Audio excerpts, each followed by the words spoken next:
Aí, tá gravando agora?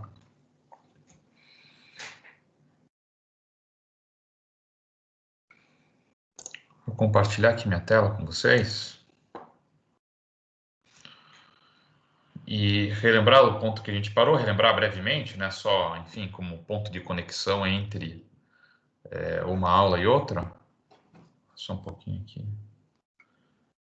Problema com o Teams. Acho que tá funcionando normal. Deixa eu ver. Faz sentido que entrou mensagem aqui do grupo.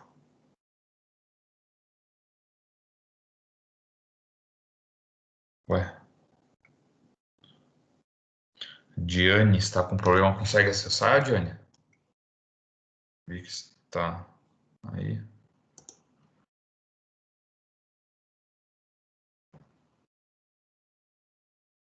Talvez tivesse porque eu não estava falando ainda. Estava esperando aqueles minutinhos para recomeçar. Bom, qualquer coisa grita aí que seja no grupo, se não der a mensagem pelo chat, tá?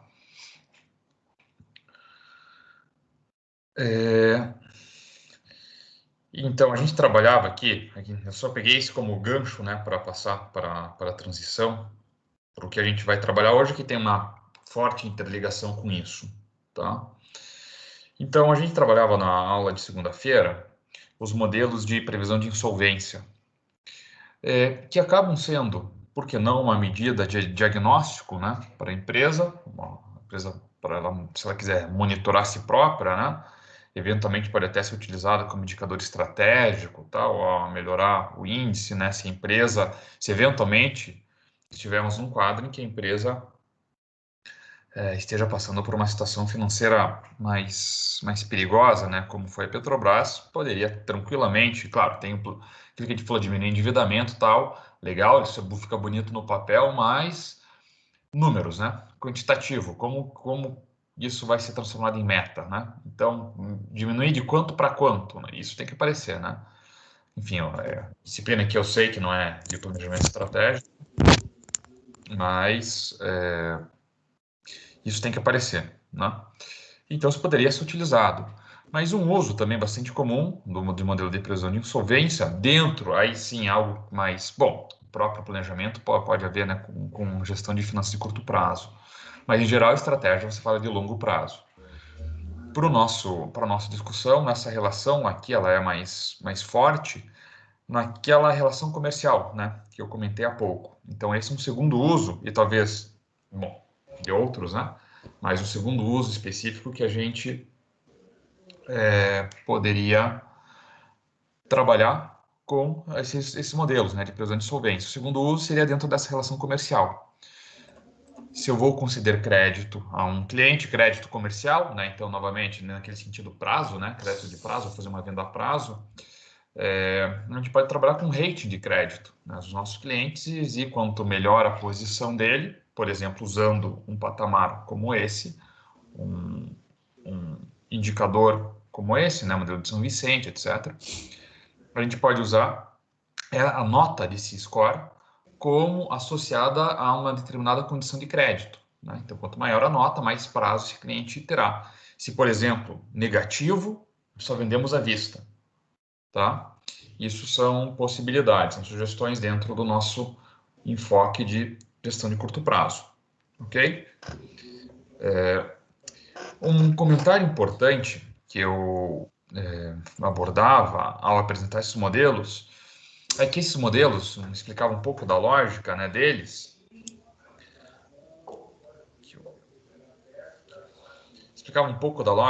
então eles são elaborados com uma base, com uma amostra de empresas, né? Esse aqui é o rascunho que eu usei na aula. Com amostra de empresa, na qual, dentro dessa amostra, algumas terão decretado falência, ou se é empresa, eu selecionando os meus clientes, né? Eu não selecionarei a falência. Aqui eu estou mostrando como que o modelo ele é elaborado, mas se esse cliente já ficou inadimplente com a empresa, né? Houve atraso, né, no pagamento. E aí você pode definir o que seria o atraso, né? Inadimplência, né? O atraso. Os bancos em geral trabalham com isso, né? Eu penso no cliente pessoa física não dá default, né? Não quebra, né? Pelo menos no Brasil não quebra. Então, a inadimplência. A partir de 14 dias, né, já tem que reservar capital, né, dentro da operação bancária. Então, a partir de 14 dias é que consideramos, por exemplo, como inadimplência, né? Então, aqueles que já atrasaram vai ficar ali marcado, tá? Então, essa é uma possibilidade, né? Então, a partir de, sei lá, 15 dias de atraso, consideramos como um evento relevante e aí a gente monitora a nossa carteira aqui de clientes, tá? Então, você poderia, por exemplo, faria isso com base na carteira de clientes. Isso leva ao enfoque maior que a gente vai trabalhar hoje, né? A ideia aqui não é modelar, não é replicar esse modelo, não tem tempo para isso, mas eventualmente pode ficar em alguma disciplina de estímulo para alguma disciplina mais quantitativa ou eventualmente para um trabalho de conclusão, etc. Tá? Mas o importante aqui, que eu queria mencionar nesse momento, é que para o modelo cumprir com a finalidade para a qual ele é desenhado, o importante é que ele reflita a característica daquela amostra. Tanto que é o caso condutor desse tema ali, que a gente trabalhou na aula passada, era da Localiza, né? E a gente via que um modelo que foi desenvolvido para a empresa industrial, quer dizer, não enquadrou bem a empresa, ela apareceu com alto risco de insolvência, quando na verdade a empresa é robusta. Quando a gente aplicou os métodos, os modelos desenhados para empresas não industriais, aí o bom desempenho da empresa, a saúde financeira dela ficou refletido nos modelos. Esse do São Vicente Mainardi é para o Brasil, tá? E o que vamos comentar agora é um pouquinho sobre a elaboração desses modelos, tá? Então, dentro de um crédito comercial, então o que a gente está falando é da previsão de insolvência, talvez de inadimplência seria um termo mais correto. Eu acabei deixando o mesmo termo aí do título, mas aqui a gente já vai falar de previsão de inadimplência, concessão de crédito comercial, né? Então, o crédito, só acho que tem ali com o microfone aberto aí. Deixa eu dar uma olhada. Puder fechar, senão eu tento por aqui. Cadê a galera? Cadê os usuários? Aí, foi. Então, dentro dessa concessão, crédito comercial, né? Lembrar, então, a definição, né, uma definição clássica aí, o Santos é um autor bastante referenciado aí na parte de crédito. Você troca um valor presente por uma promessa de bolso futuro. Isso se define crédito como um todo e também se aplica ao crédito comercial, né? Porque você está deixando de receber uma venda, que é um valor presente, para receber uma promessa de pagamento dessa venda, um valor futuro. Você está entregando mercadoria, né? Entre a instituição, aqui não é instituição financeira, né? A instituição é a empresa, na foco, e o cliente, tá?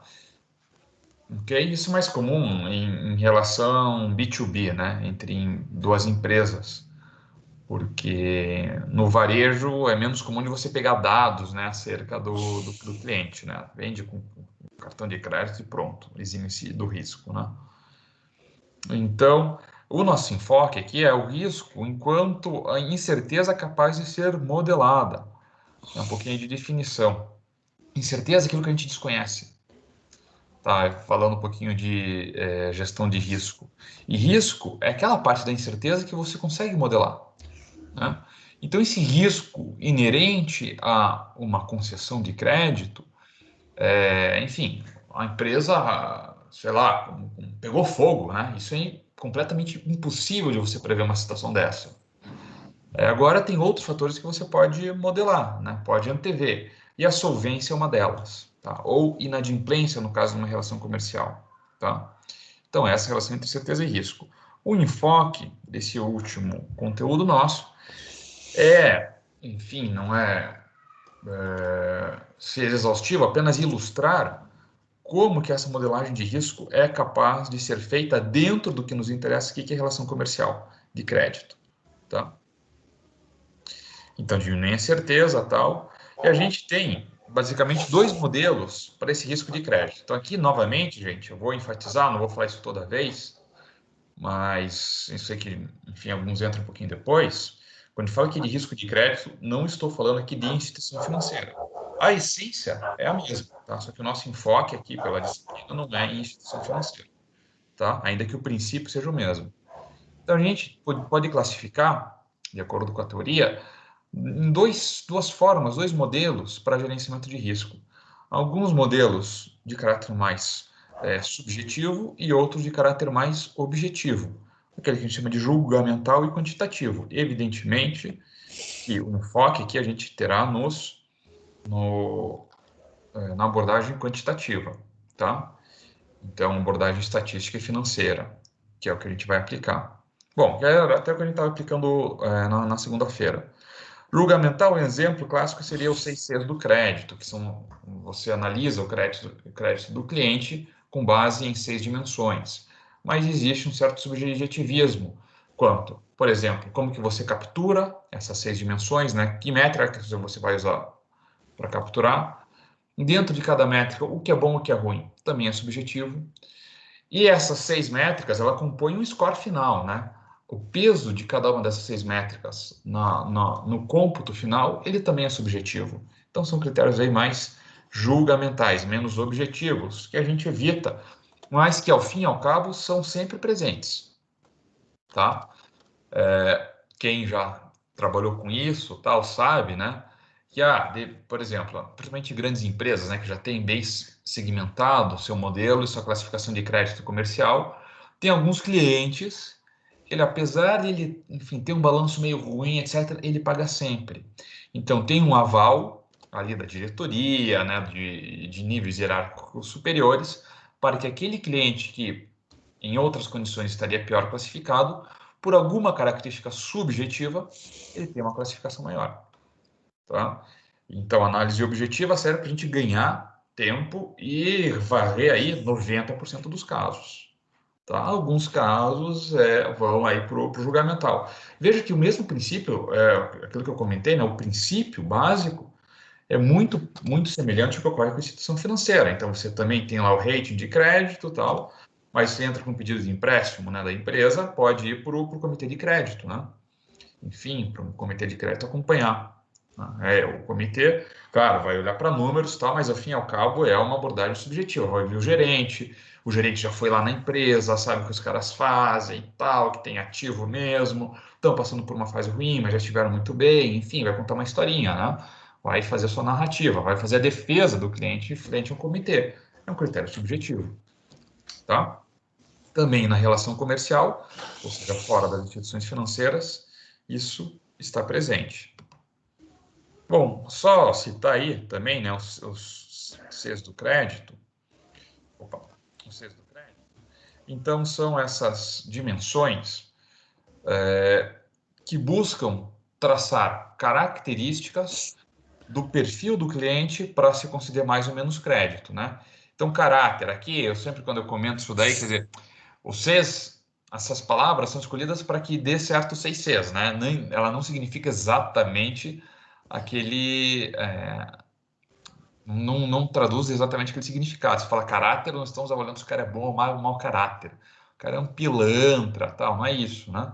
Então, caráter, em geral, né, a gente entende como o histórico de relacionamento que ele tem com nós, né, conosco, empresa, né, na relação cliente-fornecedor.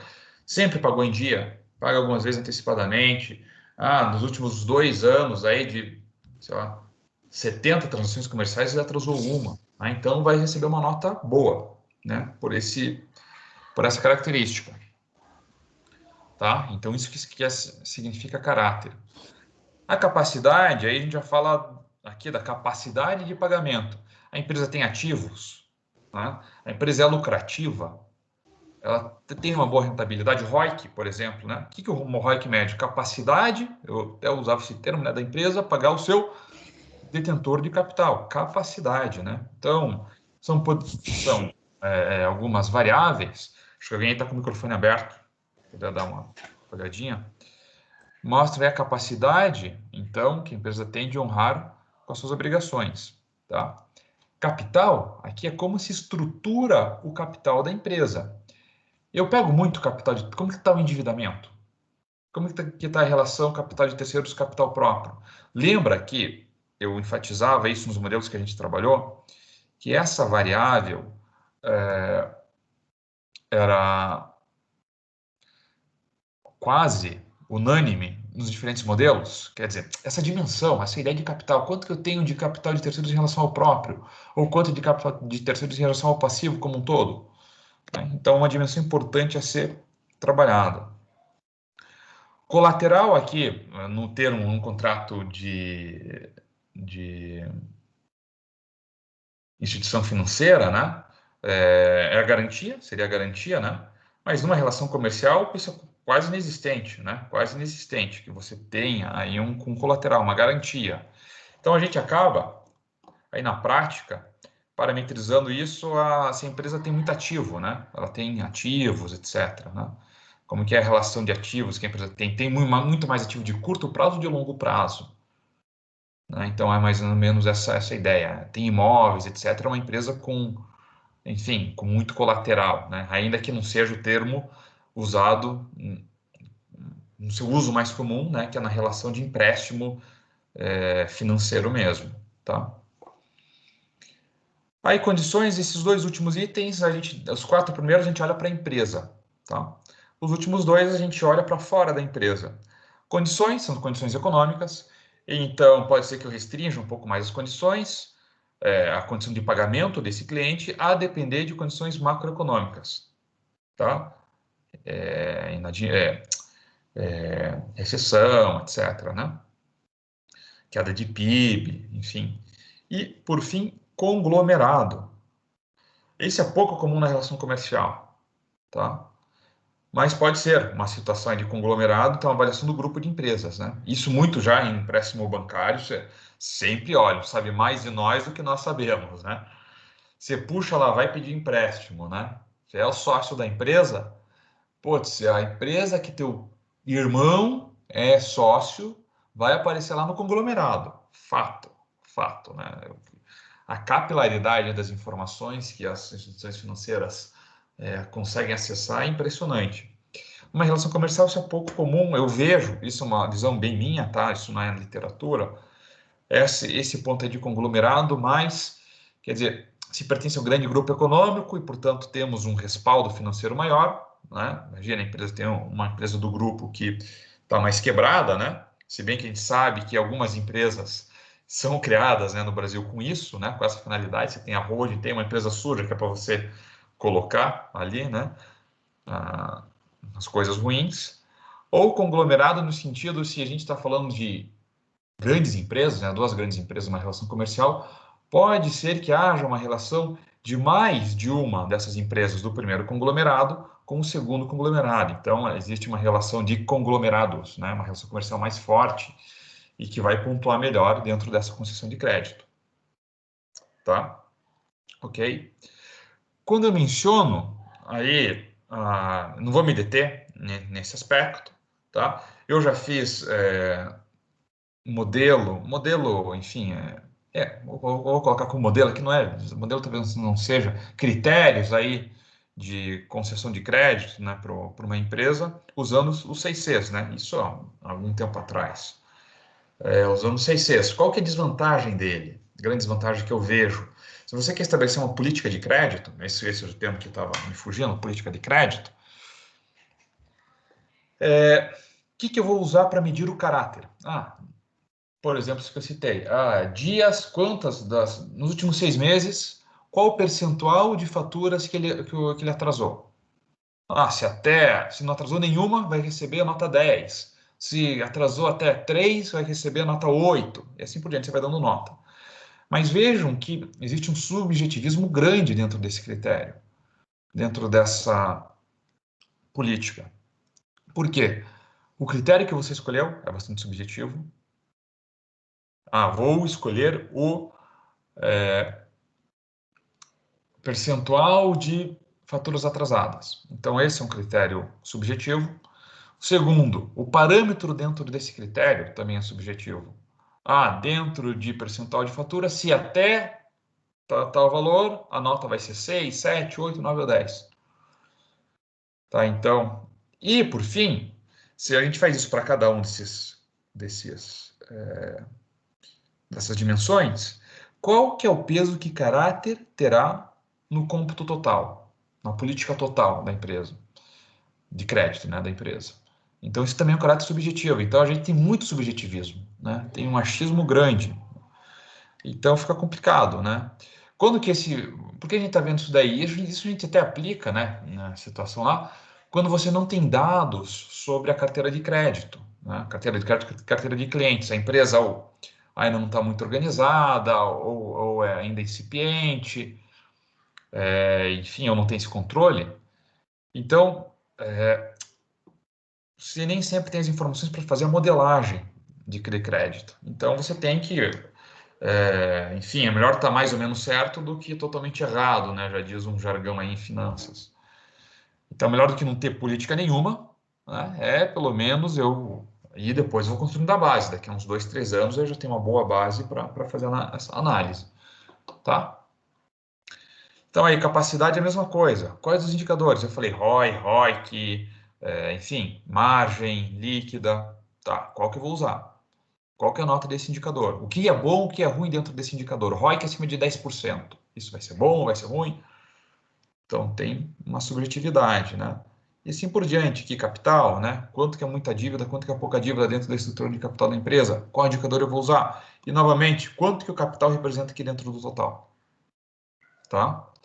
Se for fazer isso numa situação real, porque a empresa ainda não tem muito controle desse tipo, minha sugestão é, coloca, enfim, se o debruça da literatura, acho que vocês, dentro dos indicadores que a gente viu, para os 4 primeiros, a gente já consegue aqui estabelecer uma boa relação, tem um menu ali de indicadores, e aí aí, enfim, escolha algum que tenha consistência conceitual, tá? E aí você roda o modelo de acordo com um pouco de empirismo mesmo, de achismo, põe as notas para cada uma das dimensões também de maneira subjetiva e faz um teste, né? Faz um teste. Aí esse cliente aqui, esse cliente que eu sei que é bom pagador, que nota que ele teria dentro do meu modelo? Teria uma nota 9? Poxa, então é uma consistência. E esse cliente que me deixou, pô, eu tive que ir para cobrança extrajudicial para conseguir receber do cara. Que nota que ele teria? Ele teria uma nota 5 que está associada a vender só à vista. Poxa, então a ferramenta está consistente, né? Faz um pouco desses testes, tá? Enfim, se a gente tem pouca informação, é isso que a gente tem que fazer, ok? Tá? Bom, isso que eu já acabei falando um pouco nos itens anteriores. Então, score final é utilizado na tomada de decisão de probabilidade de default. Talvez o termo aqui seja muito forte, né? A gente não está estimando muito probabilidade de default, probabilidade de inadimplência, né? A gente não está estimando exatamente essa probabilidade de inadimplência, né? Não é estimativa de probabilidade, mas é uma inferência a respeito da capacidade de pagamento, isso sim, tá? Então, isso que eu comentei antes, né? Então, a nota final, o score de crédito do cliente vai ser calculado por uma média ponderada, porque é natural que esses critérios tenham pesos diferentes, tá? Como eu comentei aqui, só voltando, eu acabei pulando, antes os 6 Cs de crédito se chamavam 5 Cs, porque não tinha conglomerado, tá? Dentro de relações comerciais, acabei esquecendo disso daí, tá? Lembra que eu comentei, né? Conglomerado é menos comum, então aqui eu estou fazendo inferência, minha visão. Eu trabalharia só com as 5 primeiras características, tá? Se eu estivesse falando de uma relação comercial ali, não financeira. Tá? Deixaria conglomerado de faria de difícil mensuração. E se o cliente é muito importante para a empresa, claro, você vai ter sempre alguém de nível superior decidindo aquela concessão de crédito, né? Então, essa é a ideia.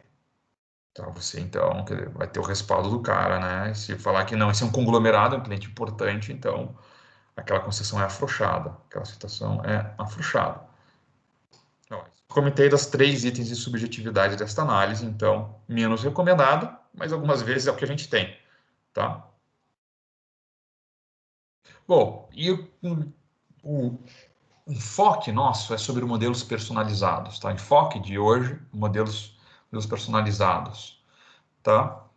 E aqui eu trago ao Altman, aí novamente o paper dele, esse é daquele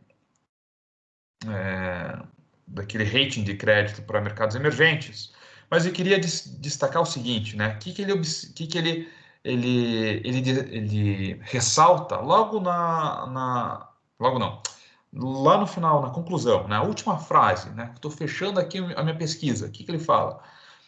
Nós ainda defendemos que construir um modelo, né, de teste derivado da base de dados do próprio país é o que seria o recomendado, né? Se possível, evidentemente. Claro, é da base de dados. Então, por isso que o mais interessante é você usar modelos personalizados. Se a empresa, né, que você está tem um bom controle, isso não é comum, né, na relação comercial. Pede balanço, pede DRE, enfim, para conceder crédito. Eu tenho histórico, né, da relação. Hoje isso está muito mais pulverizado, né? Muito mais comum de você ter histórico. Não é mais tão caro você ter um RP na empresa como era anos atrás. Então, mesmo empresa de médio porte, se tem essa abordagem gerencial, tem condições de um bom controle,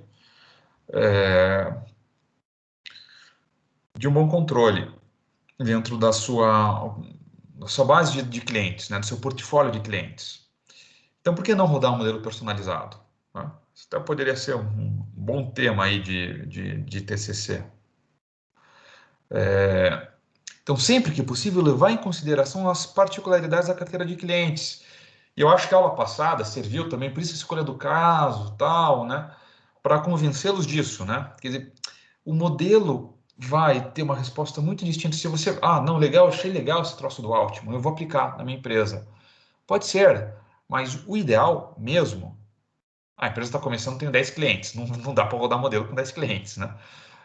Mas o ideal mesmo é você trabalhar com algo personalizado, modelos personalizados que traduzem a característica, a peculiaridade da carteira de clientes. Tá? Esses modelos são baseados com empresas de capital aberto. Ora, empresa de faturamento de bilhões de reais. É muito diferente da relação comercial que muitas vezes a gente vivencia. Então, por isso que é o ideal que seja elaborado pela própria empresa com base nas informações contábeis e também, porque não comportamentais, o que em gestão de crédito a gente chama de behavior, né? Comportamental de relação, né? De relacionamento. O que é o behavior? Só usar o exemplo do banco. Pô, esse cara, ótimo, pega limite de crédito, entra num cheque especial, né?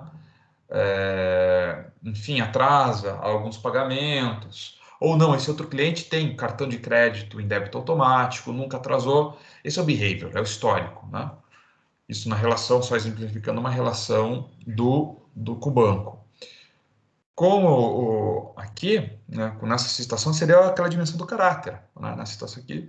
Então, além das informações contábeis e financeiras, você pode sim colocar dentro do modelo essas informações específicas da carteira, da relação comigo empresa, né? E também, sim, sempre é possível buscar dados públicos, né, com setores correlatos. Também é possível, se você tem uma base muito pequena, usa aí setores correlatos para montar uma carteira e replicar a sua. Tá? Então, a elaboração desse modelo já é complexa, isso que eu comentei. Aqui eu só vou, enfim, colocar uma provocação, digamos assim. Tá? Então, um exemplo aqui para cooperativas agrícolas. Esse é um modelo que a gente desenvolveu na... Acho que eu já comentei isso em outros momentos, a gente desenvolveu ali no mestrado profissional. Parênteses aqui, que o mestrado profissional se diferencia de um acadêmico. Talvez eu já tenha falado isso daí, vocês me perdoem, se foi o caso. Acadêmico, o enfoque em geral, quer dizer, não em geral, é possível você trabalhar só com discussões teóricas, né? Poxa, teoria, como que a teoria explica esse fenômeno aqui, tá, legal. Isso é perfeitamente possível. No mestrado profissional, não é essa a ideia. No mestrado profissional, a ideia é você desenvolver um modelo para uma situação específica de uma empresa, tá? Então, essa é... Claro, isso também poderia ser feito no mestrado acadêmico, mas, digamos, esse é o core do mestrado profissional. Eu trazer o que a teoria nos informa aqui e desenvolver um modelo para resolver um problema numa organização, num conjunto de organizações de agora, reais, né? Tá? E, enfim, um dos trabalhos que eu orientei, um aluno pegou a base de dados das cooperativas do agronegócio, tá? Cedido pelo CEPAR, isso é uma base de dados sigilosa, né? Não são dados públicos. Aquelas empresas que eu coloquei ali, LAR, Cevale, Coamo, são empresas que divulgam. Pelo seu porte, são empresas que têm que divulgar o seu balanço, né? E elas fazem isso no site. Então, mas a gente consegue acessar de 20 empresas, né? Cooperativa tem 65. Então, enfim, por isso que é uma base sigilosa. A gente conseguiu essa base e rodamos um modelo porque as cooperativas têm uma série de agrícolas têm uma série de particularidades, né? Isso até já apareceu em uma outra diferença, né? Margens menores, são mais endividadas, porque distribui muito do seu capital para os donos, então retém pouco capital, tem necessidade de giro mais alta, porque a longo prazo, para beneficiar o seu cooperado, então precisa de muito capital de terceiros para o giro, muito mais do que outras empresas, suas correlatas. Portanto, é importante desenvolver um modelo específico para elas se o objetivo é acompanhar a solvência, a robustez financeira dessa empresa. Concretamente, no modelo dele, não é um modelo de estimação de solvência, mas é de estimação de dificuldade financeira. Tá? Então, será que com um ano de antecedência, que indicadores que eu tenho que olhar para antever uma dificuldade financeira numa cooperativa do agronegócio? Tá? Então, essa é o modelo. E, ó, mesma coisa, o Z, tal, e esses são os X's que a gente obteve. Tá? Foram 7 variáveis que o modelo identificou como sendo relevantes. Ok? Então, essas variáveis aqui. Tá, passivo, patrimônio líquido, o bot me aparece, né?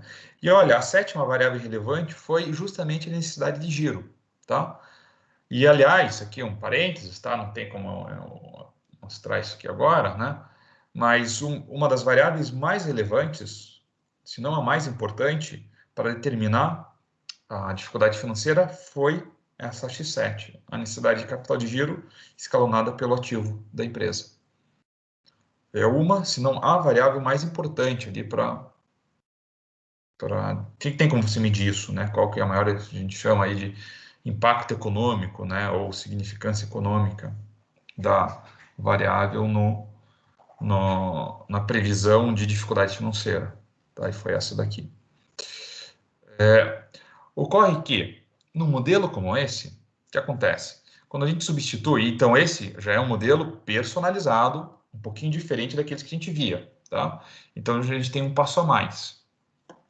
A gente substitui as variáveis aqui, ó. Essas variáveis como a gente fez na aula passada, tá? No modelo vai ter um Z, só que o Z ainda não é a resposta. Ainda não é eu tenho que fazer uma transformação. Porque a depender dos valores, aqui, tá? Aqui substituídos, esse Z ele pode dar menos 1.000 ou mais 1.000. O espectro é muito amplo. Então, o que a gente faz é uma transformação. Aqui, por meio dessa equação, esse é o número de Euler. Olha só, olha, apareceu aí. Isso aqui é você transformar uma escala linear numa escala logística. É isso que a gente está fazendo, né? Numa escala log. Numa escala de probabilidade, vamos colocar. Então, ao substituir aqui, dentro dessa equação, independentemente do valor que o Z estiver, ao fazer essa transformação, necessariamente esses valores ficarão compreendidos entre 0 e 1, tá? Por causa da própria estrutura aqui. Se o Z for infinitamente grande, tá? Pense num Z astronômico. O numerador é E elevado a Z, o denominador é, entre parênteses, 1 mais E elevado a Z.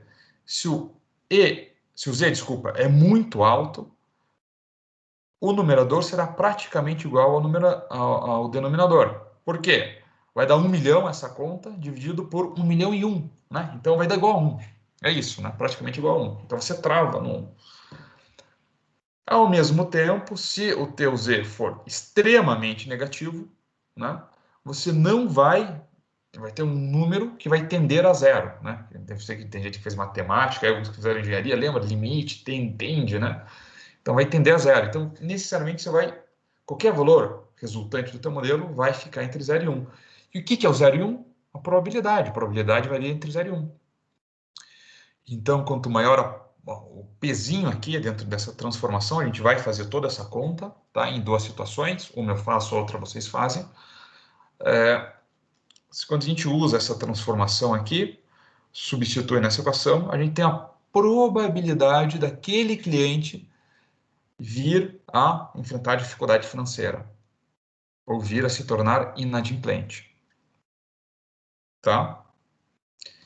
E aí, como que a gente faz isso? Sei que ainda está, enfim, quando a gente for passar para a prática que vai ficar mais claro. Então, as probabilidades de default estarão associadas a um rating de crédito. Já vou mostrar isso aqui. Senão é muita informação.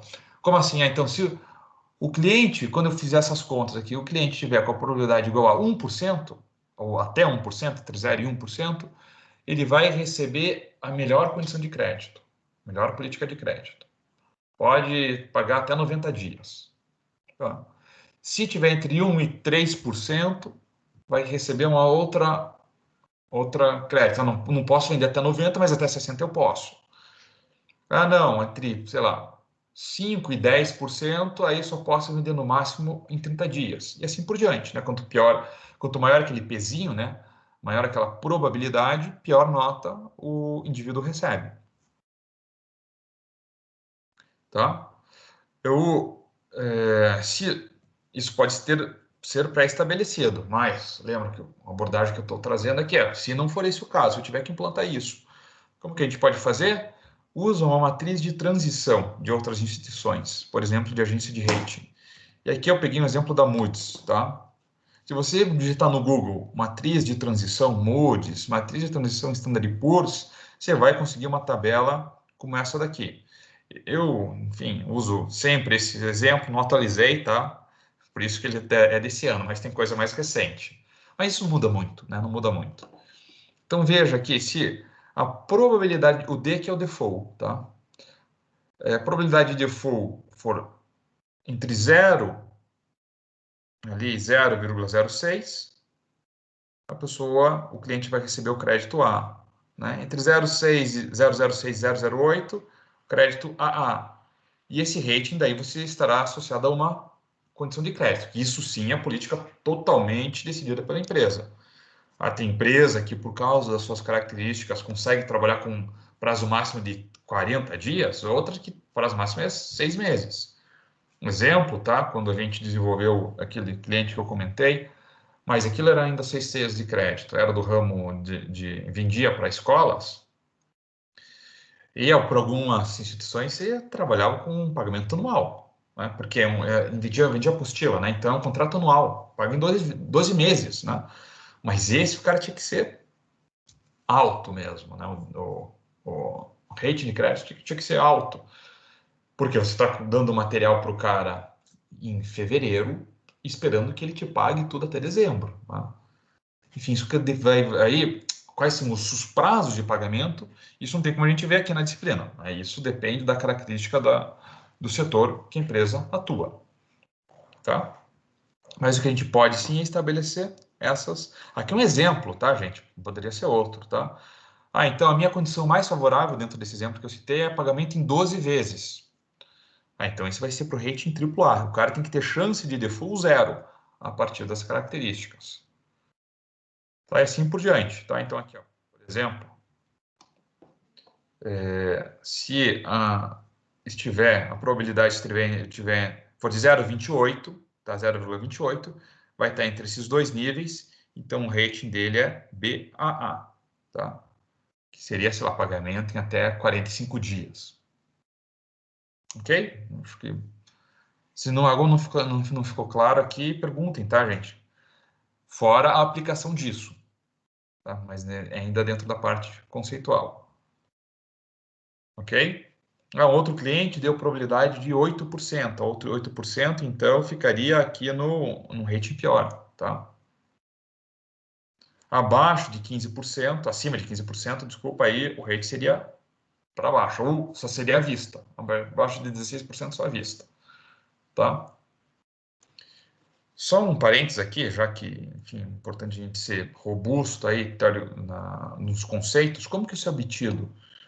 Então, essas agências, elas fazem o rating, né, de crédito de centenas de milhares de empresas, não só de empresas, né, a gente acaba falando de empresas, mas também de governos. Avaliam títulos de dívida, né? O título da dívida brasileira também é avaliado por esses caras. E aqui eles pegam, sei lá, ó, em 85 anos de observação, milhares de clientes, então tem 100 milhões de observações. Por isso que eu comento que eles não mudam muito, né? Porque isso aqui são 80 anos de base de dados, mais de 80 anos de base de dados.